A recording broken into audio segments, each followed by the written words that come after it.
Ever since I got my hands on Simgot's EW200, I've always wanted to see what their higher end products have to offer.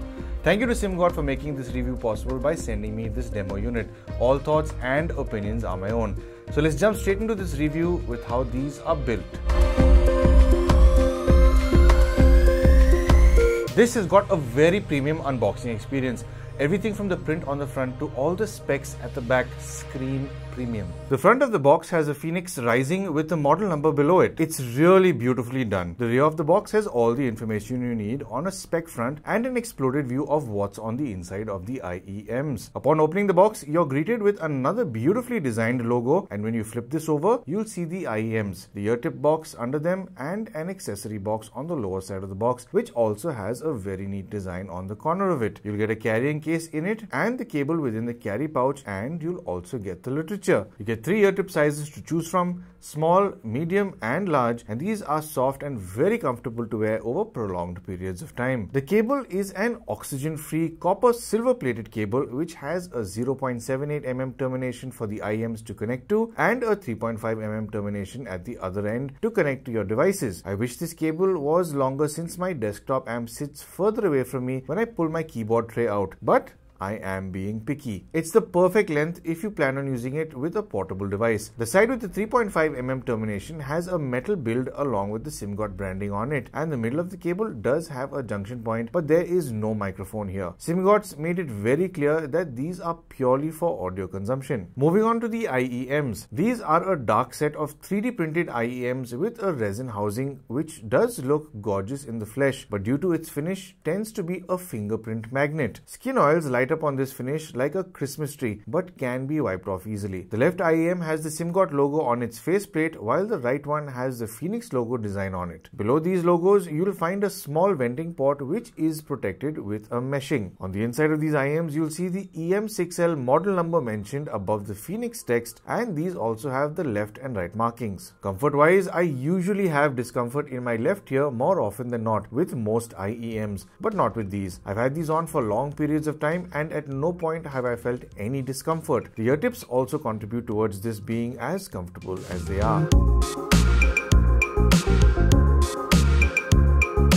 These come with a hybrid setup, which does mean you get a single 8mm dual cavity dynamic driver and an additional 4 balanced armature drivers, giving you a total of 5 drivers per IEM, making it an absolute total of 10 drivers for both of these IEMs. So how this works is 2 BA drivers are handling the high frequencies, 2 other BA drivers are handling the mid frequencies, and the single dynamic driver is only handling the lower frequencies. So all of these do have crossovers between them that are ensuring that no other driver is handling the load of other frequencies. These have a frequency response of 8 kHz all the way up to 40,000 Hz, and it has a very easy to drive low resistance of just 26 ohms. Something that I find really interesting that I've not noticed or known of on any other IEM that I've reviewed so far, Simgot has included a tubing that runs from the BA drivers and even the dynamic driver towards your ear canal. Now, this is done so that it can reduce all the internal resonances within the IEM itself and give you a purer, cleaner form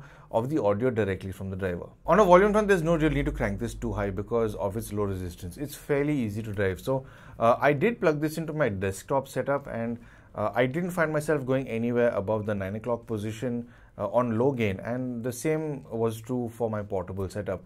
I have tried plugging this into my Wi-Fi Go link through my phone and my computer as well, and I usually find a very comfortable place at about 30% volume. 40% can get a little too loud for me, so I wouldn't recommend listening to this beyond say 45 or 50% over prolonged periods of time if you intend on preserving your hearing. Soundstage on these IEMs does seem a little more expansive than other IEMs that I've tested in the past, and in fact this is it does give you the illusion as if it's coming from a ear cup outside of your ears, because there are times I can hear things very, very clearly from about this height and out of my ear despite the IEM being in my ears. This expansive stage can vary depending on what kind of source file you're listening to, because if you're listening to a compressed file, it does tend to collapse in on itself, whereas if you shift back onto high-res music, it does get that much wider. It does get that little bit of height that it normally wouldn't have. I can see why Simgot is targeting this set of IEMs towards audiophiles as well as gamers, because with this kind of expansive stage around you, it will work very well if you want to place footsteps that are coming from a distance away, slightly higher up, or off to the sides, or even if you want to listen to high-res music and be able to place certain instruments while you're enjoying your music. And of course, this does have a good phantom channel with good left and right separation, but this again does matter entirely on what kind of recording you're listening to, because some good recordings you can hear a clear sweep between phantom channel and either side that you're listening to, whereas if it's not a good recording, it's just going to be the 3 channels. In other words, yes, these are transparent to a certain extent. On an imaging front, something I really do like about how Simgot has tuned these is it is not overly sharp in detailing. It does have its rounded edges, so it is good enough to zone in onto your nuances, whether you want to zone into footsteps approaching while you're gaming, or if you want to zone into various instruments in an orchestra. It is well layered, it is well structured, it is well defined, but it is not so sharp that it can get fatiguing and sound unnatural. Listening to choirs in particular, they sound absolutely beautiful because it is layered. You can zone in onto different vocal ranges to really enjoy them, and the timbre on these is terrific. Everything sounds quite natural, and I'd say this more towards acoustic music. Anything with an actual drum or anything with an actual string, the minute you start listening to anything electronic, it doesn't sound as natural. So I'd say its absolute strength is in anything acoustic. High frequencies have a tasteful elevation in their tuning, and thanks to those BA drivers, it's not piercing. It's soft and detailed in its presentation. This range has an ease to it that you won't get in any affordable IEMs, and an attention to detail I've heard on well-tuned audiophile equipment. The BA drivers seem to keep this range soft and easy enough on the ear, so it stays clear away from cutting or piercing. It's spot on for enjoying this range thanks to how non-aggressive it is, despite having an elevation in its tuning. If you're someone who follows measurements, it can seem a little on the accentuated side of things, but it doesn't sound as emphatic as it looks, thankfully. Listening to Dream Theater's Hell's Kitchen, there's a lot of energy in this track that exists in the higher frequency range, which can tend to hurt the ear with treble-happy IEMs, headphones or speakers. But with these, I found myself going back to the start of the track every time it ended, time and time again. No fatigue, only an enjoyment for frequencies that certainly don't hurt my ears anymore with these IEMs. Mid-frequencies do have a recess in its delivery, but thankfully,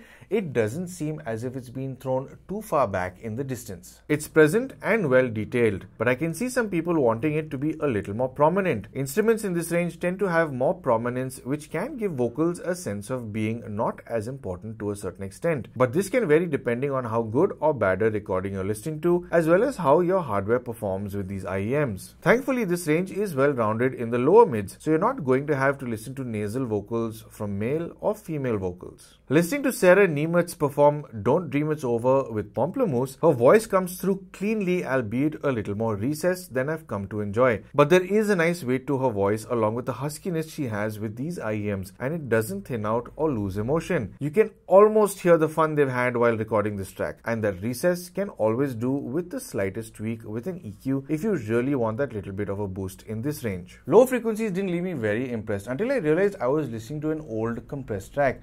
Then when I shifted over to lossless audio, these things opened up. And how? The upper and mid bass with these isn't as prominent as its sub bass region. This works well for some genres of music like EDM or anything heavy in the bass really. Having this spike in the sub bass does give jazz and blues a little more oomph than I'm used to, but it does make it an enjoyable listen. Considering this is a tiny 8mm driver, I wasn't expecting too much energy out of it, but because it's a dedicated low frequency driver, it handles this range with a confidence, tightness and vigor that only a specialist can, which is exactly what this driver is. Whether you're listening to acoustic music or electronic, this handles this range with a smooth approach and no bloat. I do wish the upper and mid bass were a little more prominent for jazz, but I'm alright with this kind of flavor. Listening to Daft Punk's Very Disco, I wasn't expecting this track to sound this groovy and have this much weight, but these IEMs do not disappoint. These have good bass extension, which also means it'll be fun to listen to for watching movies as well as gaming for certain. It's worthwhile keeping in in mind that this bass response can also vary depending on what kind of recording you're listening to. So if you throw compressed audio or bad recording at these, don't judge the earphones, judge your source file.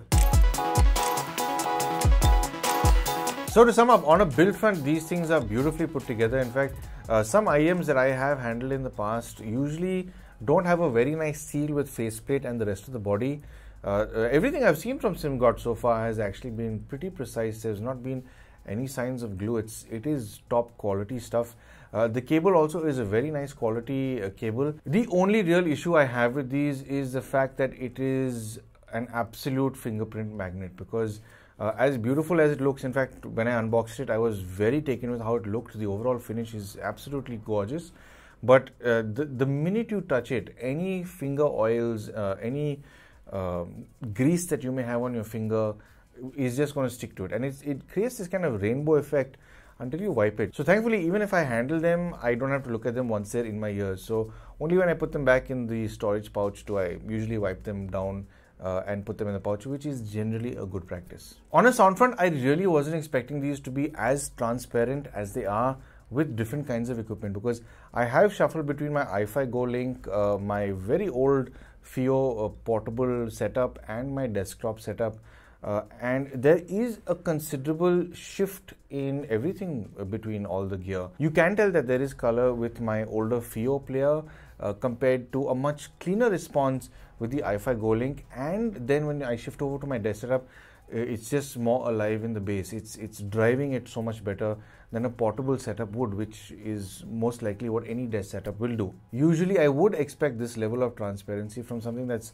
much higher end, not something that sits in this price range, but this is impressive. But this also does create a problem for anybody who's buying them, and I say that because you need to ensure that you have good hardware. It makes no sense spending on these IEMs and then plugging into a phone directly. Chances are your phone doesn't have the hardware that will really make these shine. You need something decent enough. So be it a portable dedicated player or be it a desktop setup, you need something that will really make these come alive. I have tested one other set of IEMs maybe a year and a half, 2 years ago now. I may be overthinking this, but something gave me the feeling that one in particular with a dynamic driver and multiple BA drivers, something did give me a sense of separation. Like there wasn't a proper merger of frequencies. The handover from driver to driver wasn't done very well. But this one in particular, with the multiple crossovers it has, as much as I tried to listen for it or get a sense for it, you can't really tell that there's any difference between the highs merging into the mids, merging into the lows. So the crossovers that they've put into this are done fairly well, and it's very easy to forget that you are in fact listening to 10 separate drivers with these IEMs. I do like how BA drivers handle high frequencies, because it's always slightly more rounded. It's always slightly softer. It doesn't have the aggression of a dynamic driver. So this is a nice rounded high. It's not really piercing. It's not going to upset you. Those little reeds on the BA drivers really are magic. I really do wish the mid-range was a little more accentuated, but you know, honestly, straight out of the box, it does sound pretty nice. The thing I didn't like too much was the distance between instruments in the mid-range and the vocals. The vocals seem to sit slightly lower down than all the instruments. So if you spend some time and just give it a very slight boost in the frequencies you want, I'm sure you'll also be able to find a sound that you really like, because I made very small adjustments through an EQ and I found myself really genuinely enjoying these IEMs. So straight out of the box, it's great, but there's nothing like personalizing a set of IEMs. The bass on these is definitely quite healthy, but like I did mention, it will vary from hardware to hardware. So I think if you plug it into a very light phone that's not really built to handle good audio, you're not going to get heavy bass. You're just not going to hear it, especially if you're feeding it with compressed audio. So it's worthwhile using a good player to drive these IEMs well. No doubt on a tuning front, they have tried to target the hum in 2019 curve, but one thing I've noticed with Simgot is that they usually do make